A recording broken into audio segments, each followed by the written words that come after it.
Hello everybody! Today's video will be the first in a series where I discuss early game teams you can or should be going after. This one is about one of my favorite early game teams, probably my favorite, and one I suggest almost every player go after as early as possible, and that is the Geonosians. We will be going over this in 7 sections. 1. Where to find the shards. 2. The gear requirements. 3. The kits and interactions. 4. Ability mats required. 5. Who to use them against. 6. Their defensive viability. And 7. Their other uses. Alright, so we'll start with where to farm these characters. They're pretty easy to farm, generally speaking.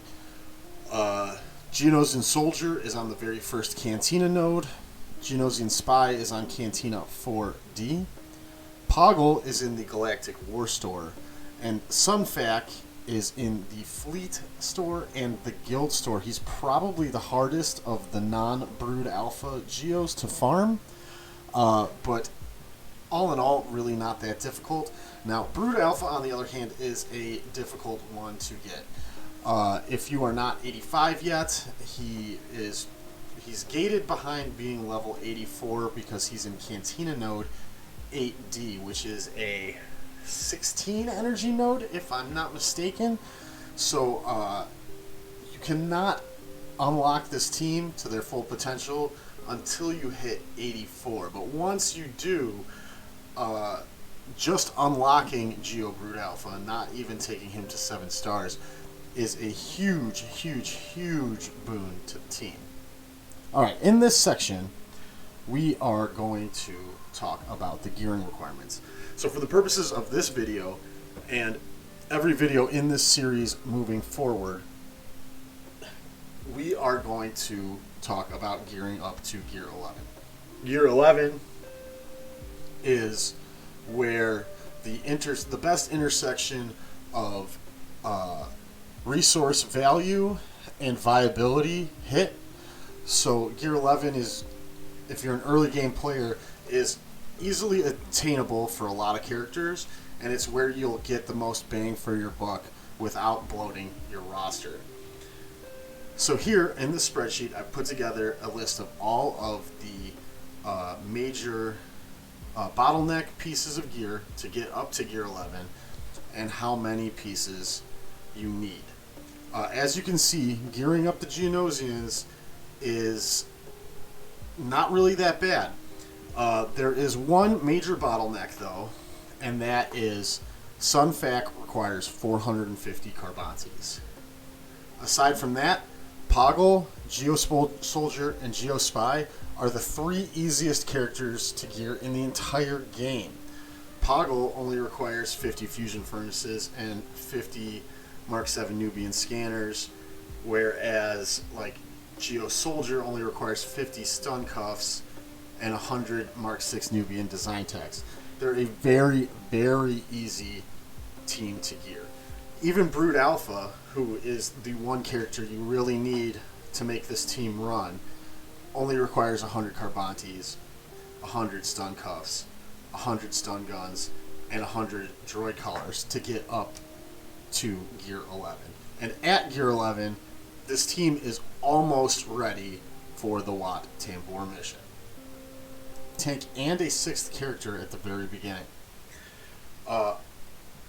Another important ability here, but you don't necessarily need the Zeta on it, is Geonosian Brood Alpha's Leadership, which gives everybody 15,000 max health and protection and allows the Geos to regenerate their health and protection whenever they use their basic attack, and they attack out of turn constantly. So when they're attacking out of turn, everybody's kind of leveling up. Other important things are Poggle's basic, which inflicts ability block, Soldier's basic, which inflicts tenacity down, and Sunfac's basic, which dispels buffs from enemies. Here we have the ability mats required for these characters. As you can see, only 1 Zeta is required, so you only need 20 Zeta mats. You need most of the Omegas, so you need 88 total Omega mats, which is a little steep, but is not crazy, and 418 purple mats. Now you luck out because Spy only has 3 abilities, or Soldier only has 3 abilities. Poggle, for the purposes of this team, only has 3 abilities. You don't need to work on his leadership, so that kind of drives down how many purple mats you need. Brood Alpha has 5 abilities, though, so he requires 146 purple mats. So purple mats are a little bit of a bottleneck here, but they're not crazy. I did not make a slide for this section, but this is roughly who to use these guys against.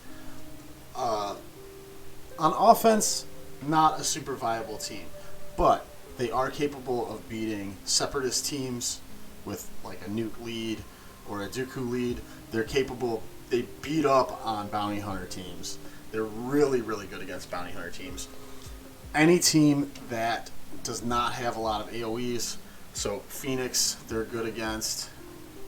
They can do some work against Mon Mothma depending on the comp.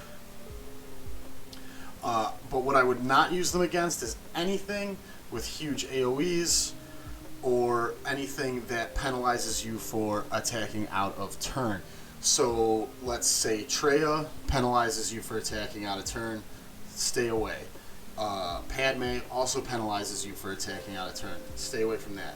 Anything with huge AoEs, like a First Order with Sith Trooper, or a EP team with. So now we have for the slide here other uses for this team. It's usable in an Omega battle, which is not super important. Once you beat them once, you beat them forever. It is usable in unlocking Padme. I used Geos to unlock my 7-star Padme, and my Geos were gear 11 and 10. Now, they were not good for it. They did it, but it took me a long time. It took me a great many tries. And it was hard to get the timing right. So what I eventually did was I put it on auto and I went to bed because it was not, the event was not doing enough damage to me to kill me, but I also was not getting the timing right. So I put it on auto, went to bed, and when I woke up in the morning, I had a 7-star Padme. They're also very viable in Conquest.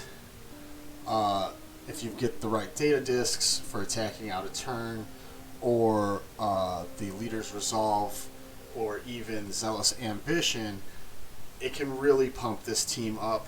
And once they get moving, I just farm bounty hunters with them. They're really, really easy to beat stuff with. And then most importantly, other uses are the territory battles. You need Geos at a certain level in order to get Wat Tambor shards. Now, for the purposes of this video, gear 11, not going to get you there. But with a few G12s, maybe a relic or two, and the rest G11, you can beat the Wat Tambor mission pretty easily as long as you play the strategy correctly. Alright, and finally, defensive viability. So, I didn't dive too deep into my SWGoH.gg history. This is from my alt account here. I just wanted to show one that properly illustrated the way Geos kind of work on defense. So this was from one matchup. My opponent's better geared Geos went up against mine and lost, loading their turn meter. Then, so I'm assuming my opponent was saving his Vader for something else in case there was something more important behind my Geonosians. And he had to end up using it. Now, typically, Vader is a hard counter to Geonosians. But because of the loaded turn meter, they probably went out in front of him. The attempt length was 35 seconds. So they probably just went, kept going, and he never got a turn. Now, early game, Geonosians have a lot of defensive viability. There's only a handful of teams that counter them, but they do hard counter them. So Padme, Vader, Traya, a handful of others. But Traya is one that you're probably not going to see a lot of early on. Padme is one that you're probably not going to see a lot of. Vader is the one you have to worry about, which is why I always pair my Geonosians with Mon Mothma on defense, so that way my opponent has to make the decision, are they going to use Vader against Mon Mothma or against Geonosians? In conclusion, the Geonosians are a great, top-tier starting team.